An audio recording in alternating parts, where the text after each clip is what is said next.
வணக்கம். பரபரப்பு மீடியா செய்திகளுக்காக நான் நிரோஷன். ரஷ்யாவுக்குள் மிகப்பெரிய தாக்குதல் ஒன்றை நடத்தியுள்ளது உக்ரைனிய உளவுத்துறை SBU. ஆளற்ற விமானங்கள் மூலம் நடத்தப்பட்ட தாக்குதலில் குறிவைக்கப்பட்டவை ரஷ்யாவின் அதிமதிப்புமிக்க இலக்குகள். ஒரே நேரத்தில் ரஷ்யாவின் 40க்கும் மேற்பட்ட கனமான குண்டுவீச்சு விமானங்கள் தான் உக்ரைன் உளவுத்துறை SBU வைத்த குறி.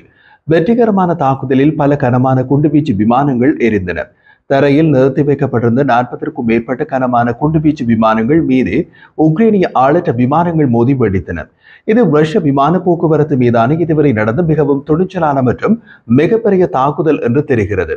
தாக்குதல் நடத்தப்பட்ட சிறிது நேரத்தில் உக்ரைனிய உளவுத்துறை SBU வெளியிட்ட அறிக்கையில் எதிரியின் அதிமுக்கிய ராணுவ சொத்தான கனமான குண்டுவீச்சு விமானங்கள் ரஷ்யாவில் பெருமளவில் இப்போது எரிந்து கொண்டிருக்கின்றன. எதிரி குண்டுவீச்சு விமானங்களை அழிக்கும் நோக்கில் உக்ரைன் ஒரு பெரிய அளவிலான சிறப்பு நடவடிக்கை நடத்தி வருவதாக அது கூறுகிறது. 40க்கும் மேற்பட்ட விமானங்கள் தாக்கப்பட்டதாக அது கூறுகிறது.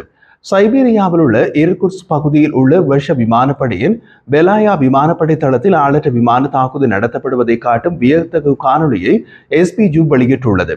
வரிசையாக நிறுத்தி வைக்கப்பட்டிருந்த குண்டுவீச்சு விமானங்கள் தாக்குதலுக்கு உள்ளாகியதை காணொலி காட்டியது. அதில் வெடிப்புகள் தெரிகின்றன மற்றும் புகை எழுகிறது.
முர்மன்ஸ்க் அருகே உள்ள ரஷ்ய விமானப்படையின் ஒலனியா விமானப்படை தளத்தில் மற்ற விமானங்கள் தாக்கப்பட்டதாக தகவல்கள் தெரிவிக்கின்றன.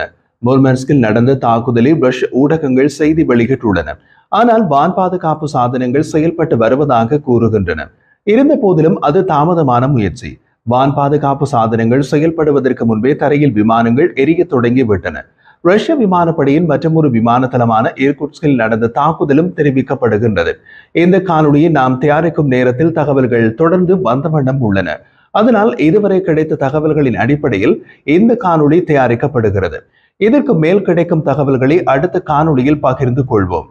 இதுவரையில் கிடைத்த தகவல்களின் அடிப்படையில் நாம் தெரிந்து கொண்டது இந்த தாக்குதல் ரஷ்ய விமானங்களை அவர்களின் சொந்த விமான தளங்களில் குறிவைக்கிறது. இதுவரை ஆர்டிக் உட்பட பல விமான தளங்களை தாக்கியுள்ளதாக உக்ரைன் கூறுகிறது. உக்ரைன் இதற்கு முன்பும் ரஷ்யாவுக்குள் துணிச்சலான தாக்குதல்களை நடத்தியுள்ளது. ஆனால் இது நிச்சயமாக ஒரு புதிய நிலை, ஒரு புதிய அலை தாக்குதல்கள். இன்றைய செய்திகளை பார்க்கும்போது இது ரஷ்யா மீது இதுவரை நடத்தப்பட்ட மிகவும் துணிச்சலான தாக்குதல் என்று பலரும் ஆச்சரியப்படுகிறார்கள். ரஷ்யாவின் பெரிய அளவிலான பகுதியில் 4 விமான தளங்கள் தாக்கப்பட்டன.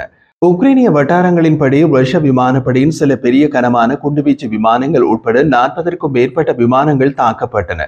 உக்ரைன் இதற்கு முன்பு இதே போன்ற விமானங்களை தாக்கியுள்ளது. ஆனால் ஒருபோதும் இவ்வளவு பெரிய அளவில் தாக்கவில்லை. உக்ரைனின் தாக்குதல் ஆளற்ற விமானங்கள் தாக்குதலுக்கு முன் அவற்றின் இலக்குகளை நோக்கி பறந்த போது அவை அங்குள்ள காட்சிகளை படமாக்கி அனுப்பிய பின்னரே ரஷ்ய விமானங்களை தாக்கியதை காணொலிகள் காட்டுகின்றன. ரஷ்யாவால் எளிதில் மறைக்க முடியாத தாக்குதல்கள் இவை. தாக்குதல்கள் நடைபெற்ற தகவல்கள் வெளியாகி தொடங்கிய ஆரம்ப கட்டத்தில் தாக்குதல் எவ்வாறு திட்டமிடப்பட்டது என்பது தெளிவாக தெரிந்திருக்கவில்லை. ஆனால் சம்பந்தப்பட்ட ஆளற்ற விமானங்களின் அளவில் சிறிய உருவத்தை கருத்தில் கொண்டு அவை ரஷ்யாவுக்குள் இருந்து ஏவப்பட்டிருக்கலாம் என்பதை புரிந்து கொள்ள முடிந்தது. காரணம், குறிவைக்கப்பட்ட விமானங்கள் நிறுத்தப்பட்டிருந்த ரஷ்ய விமான தளங்கள் உக்ரைனிய எல்லையிலிருந்து ஆயிரக்கணக்கான கிலோமீட்டர் தொலைவில் உள்ளன. இவ்வளவு தொலைவுக்கு இந்த சிறிய ஆளற்ற விமானங்களால் செல்ல முடியாது. ஒரு ட்ரக்கில் இருந்து ஆளற்ற விமானங்கள் ஏவப்பட்டன என்று சைபீரிய ஆளுநர் கூறுகிறார். சைபீரியாவில் உள்ள ஸ்ட்ரெட்னியில் அமைந்துள்ள ரஷ்ய விமானப்படையின் விமான தளத்தை தாக்கிய ஆளற்ற விமானங்கள் ஒரு ட்ரக்கில் இருந்து ஏவப்பட்டன என்று இர்குட்ஸ்க் பிராந்திய ஆளுநர் இகோர் கோப்சேவ் கூறியதிலிருந்து எங்களுக்கு இன்னமும் சில தகவல்கள் கிடைத்துள்ளன.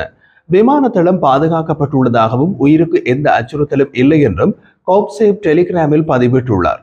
இப்போது நீங்கள் திரையில் பார்ப்பது அவரால் வெளியிடப்பட்டுள்ள புகைப்படம்.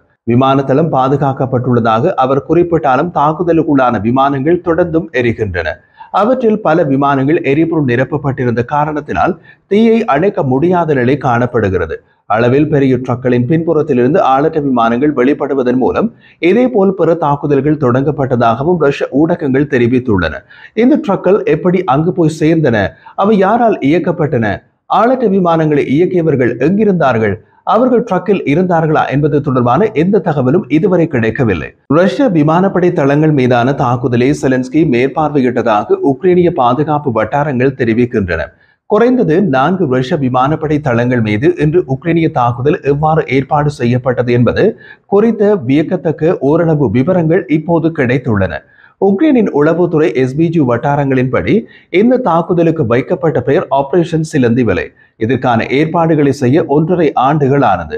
இந்த ஆபரேஷன் உக்ரைனின் ஜனாதிபதி வோலோடிமிர் செலன்ஸ்கியால் தனிப்பட்ட முறையில் மேற்பார்வையிடப்பட்டது. SBU முதலில் FPV ஆளற்ற விமானங்களை ரஷ்யாவுக்குள் சிறிது சிறிதாக கடத்தி சென்றதாக கூறப்படுகிறது. அவை ரஷ்யாவுக்குள் பாதுகாப்பான இடங்களில் மறைத்து வைக்கப்பட்டன. பின்னர் நடமாடும் மரப்பட்டிகள் ரஷ்யாவுக்குள் கொண்டு செல்லப்பட்டதாக உக்ரைனின் உளவுத்துறை SBU வட்டாரங்கள் தெரிவிக்கின்றன. இப்போது நீங்கள் திரையில் பார்ப்பவைதான் அந்த பெரிய மரப்பட்டிகள். இவை அனைத்தும் உக்ரைனில் இருந்தே ரஷ்யாவுக்குள் போய் சேர்ந்தன. பல மாதங்களாக இந்த நடவடிக்கைகள் நடந்துள்ளன. ரஷ்ய உளவுத்துறைகள் தமது நாட்டுக்குள் நடக்கும் இது போன்ற துணிச்சலான நடவடிக்கைகள் பற்றி எதுவும் தெரியாமல் இருந்தது ஆச்சரியத்தை ஏற்படுத்துகிறது. உக்ரைனின் எல்லையிலிருந்து ரஷ்யாவுக்குள் ஆழமாக ஆயிரக்கணக்கான கிலோமீட்டர் தொலைவில் உள்ள பகுதிகளில் இவை நடந்தால் கவனிக்காது விட்டிருக்கலாம். ஆளற்ற விமானங்களும் மரப்பட்டிகளும் ரஷ்யாவுக்குள் போய் சேர்ந்த பின் மரப்பட்டிகளில் ஆளற்ற விமானங்கள் வைக்கப்பட்டன. இப்போது திரையில் தெரியும் புகைப்படத்தை பாருங்கள். ஆளற்ற விமானங்கள் மரப்பட்டியில் இப்படித்தான் வைக்கப்பட்டன. இனி இந்த மரப்பட்டிகள் ட்ரக்களில் ஏற்றப்பட்டு ரஷ்ய விமானப்படையின் விமான தளங்களுக்கு அருகிலுள்ள பகுதிகளுக்கு கொண்டு செல்லப்பட வேண்டும். அதன் பின் ட்ரக்களில் இருந்தே ஆளற்ற விமானங்கள் விமான தளங்களில் நிறுத்தப்பட்டிருந்த விமானங்களை குறிவைத்து ஏவப்பட வேண்டும் என்பதே திட்டமாக இருந்தது. திட்டம் துல்லியமாக செயற்படுத்தப்பட்டதையே ரஷ்ய விமானப்படையின் 40 விமானங்கள் தாக்கப்பட்டது காட்டுகின்றது. ரஷ்ய விமான தளங்களுக்கு அருகே ட்ரக்கள் வந்தவுடன் ட்ரக்களில் வைக்கப்பட்டிருந்த மரப்பட்டிகளுக்குள் வெடிபொருட்கள் நிரப்பப்பட்ட ஆளற்ற விமானங்கள் மறைத்து வைக்கப்பட்டிருந்தன. தாக்குதல் நடந்த நேரத்தில் ட்ரக்களின் கூரைகளில் ரிமோட் மூலம் திறக்கப்பட்டன. அதன் பின் ஆளற்ற விமானங்கள் புறப்பட்டு அருகிலுள்ள விமான தளங்களை தாக்கின.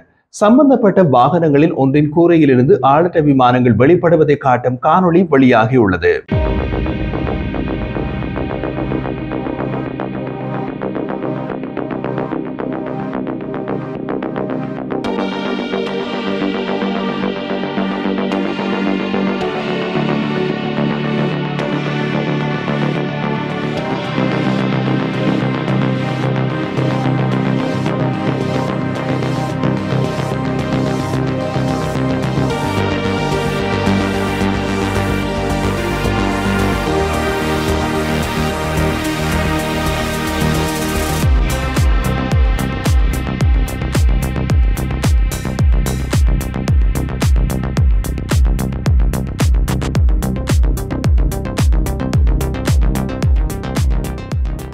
உக்ரைனின் FPV ஆளற்ற விமானம் ட்ரக்கின் திறந்த கூரை வழியாக சென்று தாக்குதல் நடத்திய ரஷ்ய விமானப்படையின் விமான தளம் இருப்பது பெலாயா என்ற இடத்தில்.